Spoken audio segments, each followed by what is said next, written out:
I was still in that like older mentality where I was making music and I was in a group and we were putting projects out. So it was like, let me battle and get the visibility so I can get a little bit more exposure and do the music. That was a lot of people's ideology. Yeah. You know what I mean? Was not the battling. It was, I do music, but this is a good way to get seen. I think it was like that for a while, and then there was just a transition. Now you have more people that just battle and never do music.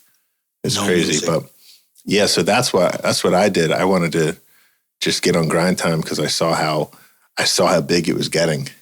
You see what you just said? We created an industry outside of music that has to do with rapping. Yeah. Yeah, and I was like, I need to get on this Grind Time YouTube channel and get exposure because I also thought that it wasn't too late because they were still doing tryouts and stuff like that. Yeah. Like right now, I would never try it now. Like the level that they're doing it now, I couldn't even spend the amount of time required. It's just too crazy. But back then, 2010, and it was 60-second rounds, and they weren't like these incredible double entendre, like every line, that shit. It was just like rapping and dissing and some metaphors and stuff like that. Like that was fun, and it was a lot easier to do. And I was like, okay, like I can still get in before it's too late. So that's how I jumped in. Dope. Yeah, man, it was. And cool. You had some shit too. I did my thing. You had some shit, man, and we have the video footage to prove it. It's still all up there. So the tryouts, most people did pretty well. Dirt had the room shaker of the day. He said the collision, look at you, bumpkin. You're not a crook and you front. Long ass neck like you were born looking for something. Yo. Yeah, man. The audio on the camera when you watch that video, it's just like, it shuts down. Yeah, Dirt was he was a ringer from the beginning, man. He was amazing. And then you were calling people, to set up the first event. And I think you called me and you're like, yo, who you want to battle? And you remember who I said? I do not. Well, it was who I battled. Well, I know who you battled, but I don't remember. Oh, yeah. You saying Dirt. What was my response to that? Are you sure? Nah, I think it was like, oh, okay. Like, I don't think you were like shocked or anything like that. Yeah. But I remember the day of like, who is the best? And I was like, well, let me get matched with whoever's the best. Because it wasn't established yet. This was the first event. Yeah. Like it wasn't established who was going to be that guy. Exactly. So that was a good pick on your behalf. You know what I'm saying? To say, no, let me battle. Because you did well versus Dirt. I did, yeah. So you had some fucking good. You had some good. Did that battle go into overtime? It did. Yes. It was fucking great battle. I remember that shit. Yeah. You had some shit. I mean, look, obviously you had some shit if the judges felt like it was good enough battle to go into overtime. Yeah, I agree. So you picked well. I wasn't trying to go for like a safe choice or anything like that. I was like, yo, who's the best? Because then it's going to make me look better if I'm stepping up or going against them. I mean, Dirt was just dope, man. Dirt is supposed to be a household name right now. I agree.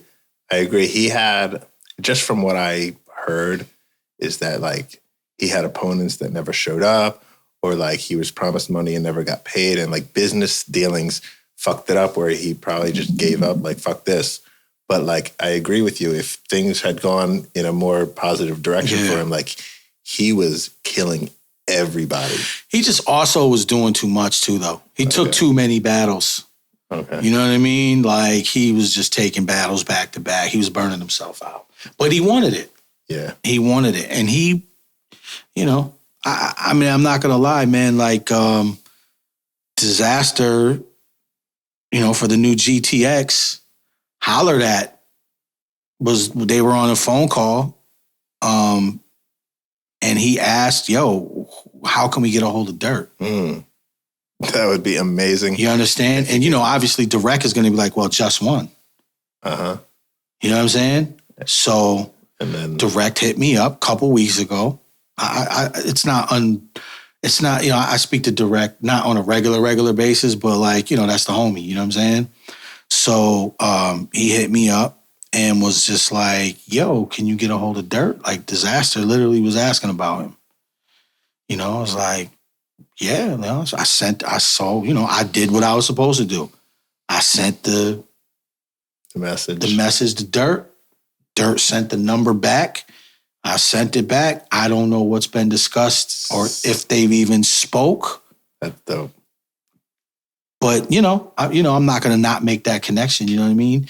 He was asked for. I put him in contact. There you go. Well, it seems like he's down. He gave his number, so we'll see what happens, man. That would be dope. You might see Dirt pop up in one of these new GTX battles to kill somebody real quick. Yeah, would love to see him back. 100%. He was the best. But you took him down to like Atlanta, like what he did to Destro Dollar. Oh yeah. I watched that verse where he breaks down like the guns, and I watch it just to see Nestle's reaction. Well, him and Ness are cool too, though. The way Nestle know was just like his expression. But yeah, Ness is he's different. Ness catches bars. Yeah, that was Ness is a phenomenal writer who catches the bars. He's one of those people that catches the bars in the room. Not everybody catches the bars in the room. I didn't catch every bar in the room. No, sometimes it wasn't until afterwards I was like, oh, that shit was, I didn't even realize. You know what I mean? Catching the bars in the room is almost a skill in itself. It's hard. And Nestle was one of those people. He was one of those rappers that caught every bar. The people that were watching Grind Time and watching all the big guys were watching my guys because they was coming up quick. Mm-hmm. Ivan the Great, Real Talk, Dirt. They were coming up quick. Mm-hmm. You know what I'm saying? Uno Lavo started coming up. Like, Burns the Fireman was doing his thing. You know what I mean? A lot of people like the kid Jackal. There's a lot of people, man. Collision and Mr. Cell, people like them too. They were doing their thing. You know what I'm saying? Like, there was a lot of good spitters.